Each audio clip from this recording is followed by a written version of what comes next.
Protesting, brother. Shut our place down. July 25, 2007. The DEA raids 10 medical marijuana dispensaries throughout Los Angeles. We're patients, not criminals. Why did they do this to our club? They bust the vending machines? Oh, man. Safe access now. The same day, city leaders call for an end to the DEA's crackdown. Our council people, our government, our state and city officials are voting to support medical marijuana patients, and it's really, really important that the DEA not go against the will of the people that voted this in. Prior to the raids, the DEA sends letters to more than 100 landlords of dispensary tenants, warning them that they risk property seizure and possible imprisonment. Our local government condemned the DEA's action for threatening landlords of medical cannabis dispensaries today, and also said that they do not want the LAPD cooperating with the DEA, that the LAPD has more other crime that they need to be looking after, and that medical cannabis is not a crime. It's a messy situation that continually plays out across California. Yeah, but they're arresting people on the other side now. Arresting protesters? Yeah, it's crazy because it's legal to open up a dispensary. Local law enforcement doesn't, get involved. We know nothing about the operation inside. We're just here for crowd control. But the feds come in and bust the places. So it is the Wild West right now here in California. To add to the confusion, it's not only the federal law that conflicts with state law. In California, local laws and tolerance for dispensaries vary from county to county and city to city. In 2007, the controversy arrived in full force in the town of Morro Bay, California. A year earlier, Charles Lynch, a former software engineer, had opened a dispensary called Central Coast Compassionate Caregivers, the only medical marijuana facility within 100 miles. For years, Charles says he suffered from debilitating migraine headaches and drove long distances for the drug. I decided that we kind of needed one in our local area, not just for me, but for our patients, or the patients in our area. Charles's dispensary had the approval of the local city council and the town mayor, Janice Peters. It was very discreet. Anyone passing by would hardly know it was there. Lynch was asked to join the Chamber of Commerce, and for a time, business ran smoothly. So you felt you were doing everything by the book according to state law? Oh, yes, I felt definitely so. Mayor Peters agreed that Lynch ran a tight ship, and she never had a problem. I personally went around to every single business around the dispensary, gave them my card, said, call the police too, but please call me if anything concerns you or upsets you about this business. And I never had a single call in the almost year that they were there. But the local sheriff investigated the dispensary and says some community members did have concerns. They didn't like the fact that there were people who, from all appearances, did not give any signs of having any serious illnesses, so they felt that there was an outward abuse of what the law intended. But one of Charles's patients, Owen Beck, was 17 when he came to Charles's dispensary with his dad. I'd vomited literally 4 times a day. Owen Beck was diagnosed with bone cancer his senior year of high school and began 6 rounds of rigorous chemotherapy. It's just terrible, just disgusting feeling all the time. They tried to give me medication for it, painkillers and all kinds of stuff, but nothing really worked. Owen says he couldn't keep the pills down. His doctor recommended medical marijuana, and Owen talked about it with his dad. He was very open to it. He just put all political views aside and was just, this is my son, he needs to get better, so I think we should try anything that's going to work. Owen says he'd smoke 4 times a day and noticed the change immediately. It was the only thing that alleviated any of my symptoms. The nausea would go away. I'd be able to eat a small meal, get some nutrition for the day. It would relax me, basically. A short time later, Owen says medical marijuana became even more of a necessity when he had to have his leg amputated. The phantom pain's actually the worst. It basically feels like nails are just being nailed into your entire leg. It's like the worst experience I've ever had in my life. But the marijuana did numb the pain a lot.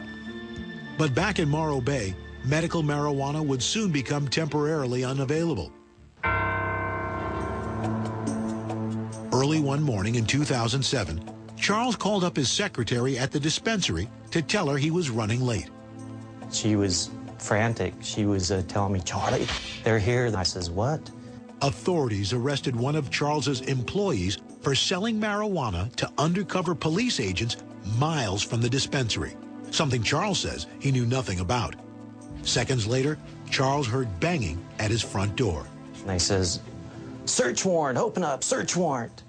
And my heart just dropped and started pounding. And they says, "Open the door, we're gonna bang it down," And so I opened the door, and about 15 guys with machine guns, bulletproof vests, came barreling in through my door, and they put me on the ground there with a gun to my head. So the DEA was banging on your door at the same time they were raiding your dispensary? Right, it was a simultaneous raid. Deputies carried boxes of evidence out of the dispensary around 2:30 this afternoon.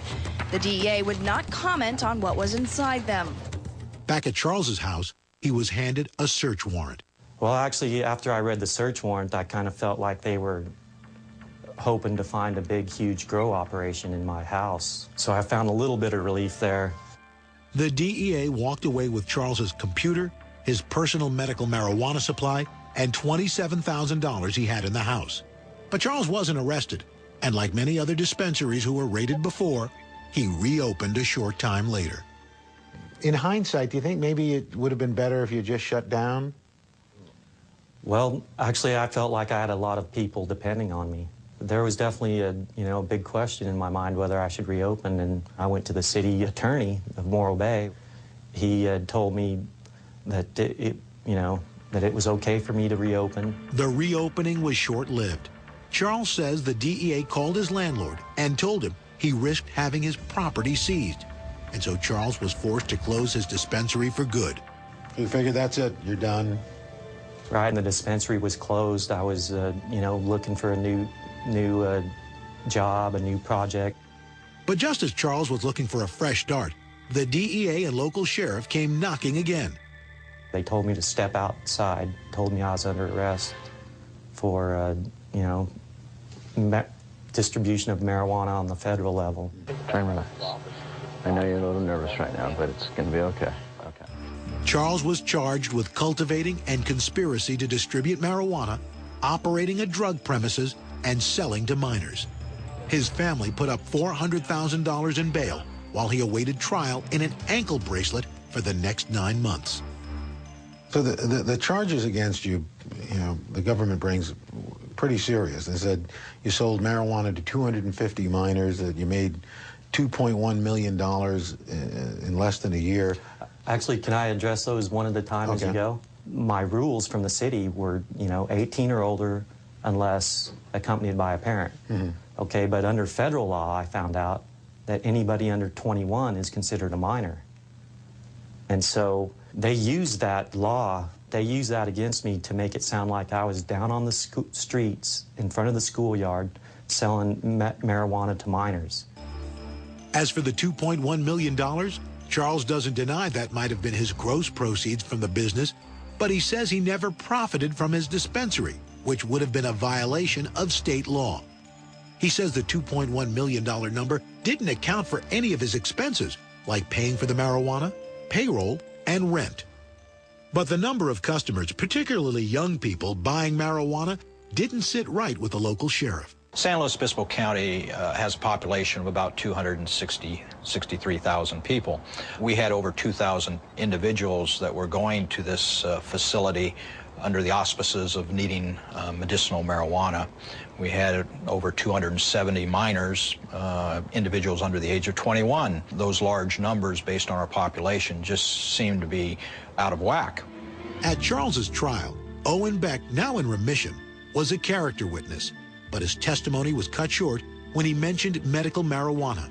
The judge had ruled such evidence irrelevant under federal law. They didn't allow us to talk about the California state laws that allowed me to do this. They didn't allow us to talk about my business license or the 18 or older stuff. They didn't let us talk about a lot of things. So do you feel like you got a fair trial? Well, I don't think there was anything fair about federal court. After a 2-week trial, the jury reached a verdict. I just couldn't believe it. Charles Lynch was found guilty on all counts.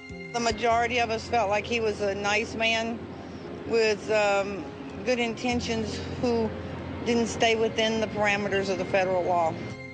Charles faced 5 to 85 years in prison. You know, they could take me away in cuffs right then and there. You know, my car will be sitting in the parking lot. My house will be, you know, the way I left it. I'll lose everything if they take me to jail that day.